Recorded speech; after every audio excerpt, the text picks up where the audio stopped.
Hey Holly, I'm going to buy a gift for David, so could you handle the cooking? We decided to hold David's birthday party at our house, and I was in charge of the cooking. That day, Amanda showed up unusually cheerful and made this suggestion to me around noon. Please make some delicious food. Amanda requested. Then she said, "I'm going to use the bathroom," and left the room. It was obvious from her attitude that Amanda didn't think very highly of me. She had been harassing me in various ways, and I even consulted my husband, Keith, about it. However, Keith wouldn't listen to me. Instead, he took Amanda's side and scolded me for overthinking. At that moment, I noticed Amanda sneaking around in the kitchen, fiddling with something. But I ignored it, thinking she was just playing another prank. After that, Amanda left for shopping, still in a good mood as if nothing had happened. Actually, Amanda secretly made some elaborate arrangements. But I didn't notice, and by chance, my husband Keith returned from a business trip and took over making dinner. How about I do something nice for Dad for once? Keith, who took Amanda's harassment lightly, was in for a big surprise later. My name is Holly Moore, a 32-year-old part-time housewife. I live with my 30-year-old husband, Keith. We met 5 years ago through a friend. I was consumed by work at the time, but as friends around me started getting married one after another, I began to feel anxious about being alone. I just don't have any opportunities to meet guys, commuting between work and home. My workplace was full of either married people or older singles, so there was no way for me to meet someone I could imagine marrying. I vented this frustration to my friend, Janet. There's a guy at my office who's looking for a girlfriend. He's really fun. You should meet him. That's how I got introduced to Keith. As Janet had said, Keith was good at conversation and had a great sense of humor, and we hit it off right away. So, you're a systems engineer, Holly? Yes, I spend all day in front of a computer working. It's quite dull. Well, how about we go see a movie sometime? Keith suggested, smiling, and started talking about his favorite movies. I wasn't very knowledgeable about movies and didn't have much interest, but Keith's enthusiasm made me look forward to it a little. Keith chose a romantic movie, and after watching it, I was completely wrapped up in a romantic mood. Seeing me like that, Keith smiled happily. Actually, I love romantic movies, but it's hard to find someone who shares that interest. I'm glad you enjoyed it, Holly. While I didn't have any prejudice, I thought it was a bit unusual for a guy to like romantic movies. I thought guys generally preferred action movies. When I said that, Keith frowned slightly. Well, action movies aren't bad either. He then went on to talk at length about the charm of romantic movies. Watching him passionately talk about something he loved, I found it endearing. Seeing Keith so enthusiastic about something he loves made him seem almost dazzling to me. And that's how we started dating, thanks to that movie date. Keith also lent me various novels that the movies were based on, greatly expanding my interests. We spent weekends watching movies at each other's places and discussing our thoughts. We had such enjoyable days together. And within less than a year, we promised to marry each other. I want to keep having fun with you like this, Holly. Yeah, me too. I want to be with you forever, Keith. I was confident that we could build a bright and happy family together. With that belief, I married Keith. However, reality wasn't so sweet. First, Keith chose a second-hand house near his parents' home as our new residence. The house was a rental and quite old, which was enough to dampen my newlywed spirit. This place is close to my parents' house, and it's also near both of our offices. It's perfect, right? Keith, who had decided on the place without consulting me, said this with a big smile. I was stunned. But then something even more surprising happened. Keith's mother, Amanda, who lived nearby, started visiting our house frequently right after we got married. And Amanda, while looking around the house with me, let out a big sigh. This place is kind of old. Was she talking about the house or me? Amanda didn't seem to like that I was older than Keith. Can I really expect to see grandchildren with this situation? Amanda sighed again while saying this. But at that time, I wasn't thinking much about having kids. Keith and I were both still in our 20s, and I figured we'd have kids eventually without rushing. However, a year, then 2 years passed after our marriage, and we still hadn't had any children. By then, we started to feel a bit anxious. I had continued working even after getting married, and I began to wonder if my busy schedule was one of the reasons we weren't having kids. So I made a decision. Hey, I've been thinking maybe I should go freelance and change the way I work. I suggested this to Keith. By going freelance, I could work from home and manage my workload. While it might be a bit less stable than a corporate job, it could also potentially increase my income. And most importantly, it would give me more time to spend with Keith. Fortunately, Keith's income was stable. I figured I could stay home until the kids were a bit older, and then we could both work hard again. I thought my idea was brilliant, but Keith looked a bit displeased.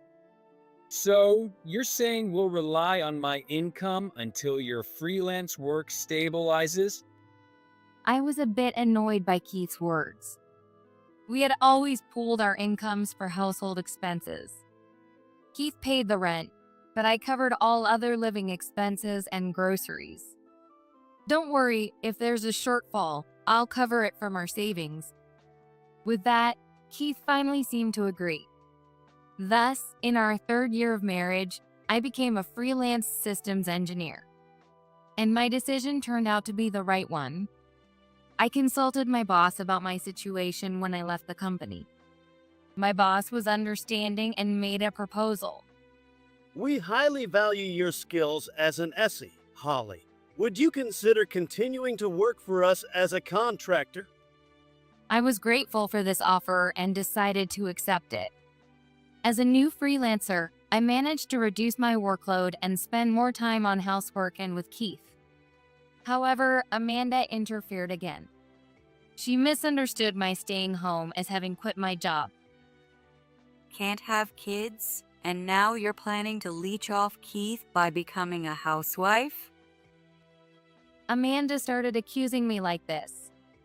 No matter how much I explained that I worked from home, Amanda just didn't understand. How can you make any money with a job you do at home? Amanda treated me as if I were unemployed. Even when Amanda criticized me, Keith didn't defend me at all. After getting married, I realized that Keith and Amanda were unusually involved in each other's lives. In contrast, Keith's father, David, was indifferent to both of them. When I went to introduce myself before our wedding, David did nothing to stop Amanda's snide remarks. Moreover, despite being nearly 70, David was still working and spent his days off immersed in his hobbies. With David not around, Amanda interfered even more with Keith and me. Living close by and taking advantage of my being at home, Amanda visited our house almost every day. At some point, Keith even gave Amanda a key to our house. Amanda used it to enter our home uninvited, staying all day and even taking shower before leaving. Yet Keith didn't say anything about it. Isn't it great that Mom is helping with the housework for you? Keith would say this while using the bathroom Amanda had cleaned and eating the dinner she cooked. However, Amanda's actions were nothing but a torment to me. By the 4th year of our marriage, Amanda's harassment had become extreme. Before, she would criticize my housework or make snide comments about not having grandchildren, which was bad enough. I tried to ignore Amanda's verbal abuse and focused on my work. but my indifference seemed to aggravate her. Always playing on your computer. It's a shame Keith married a wife who can't even clean properly. I couldn't help but retort. How many times do I have to tell you? I work from home. It's really problematic when you constantly interrupt my work. At that time, I was under a lot of stress with a major project deadline approaching. I snapped and raised my voice, which made Amanda glare at me intensely, before stomping out without a word. The next day, Amanda began her extreme harassment. She tried to mix chlorine bleach in bathtub when I was about to take a bath and put detergent in my tea. I started to fear for my safety. Fortunately, I noticed these attempts in advance and avoided harm. Constantly on edge, I managed to evade Amanda's traps, but I felt both physically and mentally exhausted. Desperate, I turned to Keith for help. Keith, Amanda's harassment is out of control. Please tell her to stop. Emotionally drained from Amanda's relentless abuse, I pleaded with Keith. But Keith, thinking I was bad-mouthing Amanda, snapped back at me with anger. What? Mom would never do such a thing. You're just imagining it. You're overthinking. Keith's furious shouting left me stunned. Why won't Keith believe me? For the first time, the thought of divorce crossed my mind. Thinking back, Keith has never once taken my side when it came to Amanda. On the contrary, he always turned a blind eye to Amanda's verbal abuse. I was deeply disappointed in Keith's attitude. Then, to make matters worse, something happened that pushed me over the edge. One morning, just after our 5th wedding anniversary, on a day Keith had off, Amanda showed up at our house with something unexpected. 5 years and no kids yet? It must be Holly's fault. Saying this, Amanda thrust divorce papers at me. Even Keith was taken aback by this. Wait, Mom. Divorce? That's a bit extreme. We'll figure something out. He managed to send Amanda away. In reality, I had been seeing a gynecologist for a long time. Despite multiple attempts over the past 5 years, we hadn't been blessed with children. Initially, I thought I might be the problem, so I got tested. However, nothing was found to be wrong with me. At that time, the doctor had suggested Keith come in with me for the next visit, but Keith stubbornly refused. I'm only 25. There's no way I have a problem. It'll happen eventually. Keith, who was now 30, had said, "Hey, maybe we should get tested again." Keith reluctantly agreed to my suggestion. Amanda bringing the divorce papers must have made him realize the urgency. So, a few days later, we went for another test together. It turned out that Keith was the one with infertility issues. The doctor suggested starting with hormone therapy. They recommended stabilizing Keith's condition before moving on to the next stage of treatment. Hearing this, Keith's face contorted as he pleaded with me. Holly, please don't tell Mom about this. Keith's voice was almost tearful. I'll tell her not to interfere about the kids. If she finds out it's my fault, I don't know what she'll say to me. Keith's desperate plea made me feel a bit sympathetic. I decided to keep Keith's infertility a secret from his parents. So, Keith and I began serious infertility treatment. Since then, Keith did confront Amanda. We've started infertility treatment. We'll make sure you get to hold your grandchild, so please support us. Keith said confidently, making Amanda smile with delight. I thought it was hopeless, but thanks to my tough love, you got motivated. Amanda said this, smirking at me. Holly, your time is running out, so you'd better do your best. With that, Amanda stopped pushing me about grandchildren when Keith was around. But when Keith wasn't there, Amanda would say things like, "So it's because of your infertility that you can't have kids," which was completely off the mark. I started to get increasingly irritated by Amanda's almost daily snide remarks. I couldn't help but plead with Keith. "Amanda seems to have misunderstood that I'm the one who's infertile. Can you please talk to her again?"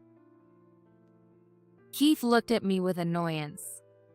Can't you handle that yourself, Holly? Didn't I already explain it to her? Besides, we're undergoing infertility treatment.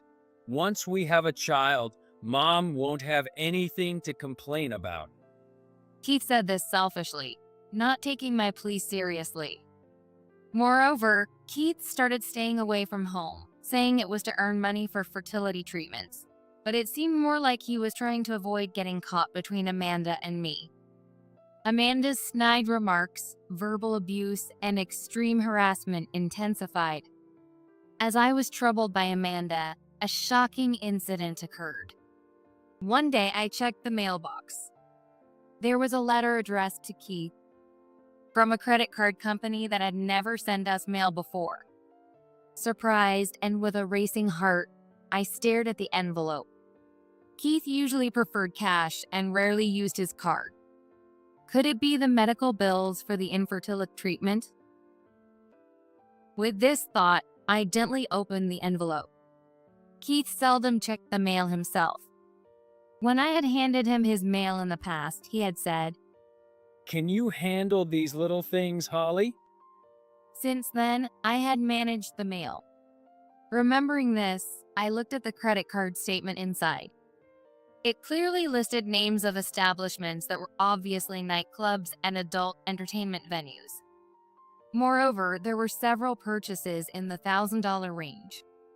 Wait, could this mean? Yes, Keith had been spending money on women at these places.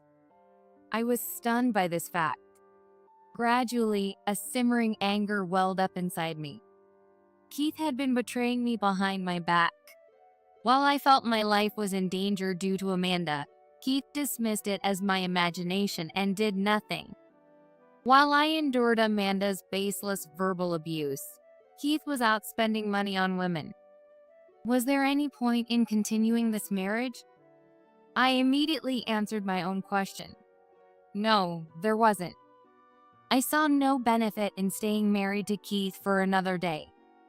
I was disillusioned by Keith's actions and decided to divorce him. One day, Amanda contacted me, suggesting we celebrate David's birthday at our house. Keith happened to be on a business trip, so Amanda proposed having the celebration with just the three of us. Honestly, I didn't want to deal with Amanda any longer, but since this would be the last time, I reluctantly agreed. That day, Amanda showed up unusually cheerful and made the suggestion to me around noon. Hey, Holly, I'm going to buy a gift for David, so could you handle the cooking? Please make something delicious. Amanda requested. Then Amanda said, I'm going to use the bathroom, and left the room. At that moment, I noticed Amanda sneaking around in the kitchen, fiddling with something. I thought she was probably just putting something strange in a drink again and ignored it. After that, Amanda left for shopping in a good mood as if nothing had happened. Just after she left, Keith came home saying his business trip had been canceled. Keith, for some reason, was in a great mood and said to me, By the way, we're having Dad's birthday party here today, right? I remembered Mom mentioned it before. When I told him I was about to go shopping for it, he got even happier and said, Oh, really? Well, let's do something nice for Dad for once. For a moment, I remembered Amanda fiddling in the kitchen and felt a little concerned. But I figured it was just the usual prank with a drink and decided to go out. After all, Keith had scolded me before for being too paranoid. If Keith noticed Amanda's harassment, that would be a good thing. I asked Keith to start preparing dinner while I went shopping. I never imagined that decision would lead to such an irreversible event. I went to the local grocery store to buy dinner ingredients. Since Keith had come home, I bought a bit more than usual, which took more time. When I finally finished shopping and returned home, the area around our house was in an uproar. I could hear sirens in the distance. A woman from the neighborhood ran up to me, looking relieved. Oh, thank goodness you're safe. "What's going on?" she explained, panicking. Your house exploded. It seems your husband was caught in the blast. According to her, neighbors heard a noise like an earthquake and saw smoke coming from my house. They quickly called the fire department. I rushed to the house. Firefighters who were around my house stopped me, saying, Stay back. It's dangerous. "I'm the resident here. My husband should be inside. Where's Keith?" Keys over here. Keith was being loaded into an ambulance. He was limp and unresponsive. Then I heard Amanda screaming from behind. Why is Keith hurt? It was supposed to target Holly. Amanda, half mad, pointed at me while being restrained by David. "Call the police." Someone shouted from afar. A lot happened all at once after that. I was so shocked that parts of my memory are missing. Amanda, who had essentially confessed, was arrested by the police who arrived at the scene. It turned out Amanda had tampered with the gas line in our house. Once she got ready, Amanda ordered me to make dinner. If it weren't for infertile Holly, I could have seen my grandchild's face. She screamed. Keith survived, but his injuries were more severe than expected, leaving him bedridden. Seeing his condition, I hesitated for a moment about divorcing him. Then David said something unexpected. David looked at Keith and said, Amanda will take care of you. David then stared at me intently. Seeing his gaze, I made up my mind. "Keith, you betrayed me. I want a divorce." What? You're going to abandon me in this condition? Keith shouted. David sternly cut him off. Neither I nor Holly will take care of you. "If you agree to the divorce, I won't file charges against you." If Amanda gets arrested, no one will take care of you. You'll be the one in trouble. David threatened Keith. David had known all along about Amanda's harassment and Keith's misuse of household money. He had planned to reveal everything at his birthday party and push for our divorce. However, the unexpected turn of events forced his hand. David apologized to me and proposed a solution for handling Keith and Amanda. I can't ask you to forget everything. Of course, I'll pay you appropriate alimony and settlement money. I'm truly sorry for all the trouble caused, Holly. I hope you can live freely from now on. David apologized to me sincerely. I accepted his proposal. A year later, I was living away from the in-laws when Amanda contacted me out of the blue. Amanda, in a weak voice, apologized. I'm sorry about that time. It turns out Keith deceived me too. Amanda explained that Keith had told her I was a spendthrift, which fueled her dislike for me. Moreover, Amanda had been giving Keith money from her retirement funds, believing he was broke. But over the past year, she had discovered that Keith was the real spendthrift. And since Keith had to pay me alimony and a settlement, he was left with nothing. I secretly used our retirement funds without telling David. If he finds out, he'll divorce me. Please help me. Amanda pleaded with me. She had learned from Keith that I was actually well off. Her request was audacious, and I was astonished by her nerve. That's impossible. Besides, I'm already remarried and pregnant. Upon hearing this, Amanda burst into tears. Ignoring her, I hung up the phone. A year later, I gave birth to a healthy child. One Sunday, while out at the local mall with my new husband and child, I unexpectedly ran into David. David smiled gently when he saw us and shared his recent news. I divorced Amanda and now enjoy the country life I've always dreamed of. David explained that Amanda, now old and frail, struggled to care for Keith, who often lashed out at her. Please be happy. David said and left. I saw him off, feeling grateful for the happiness I now had with my child and new husband.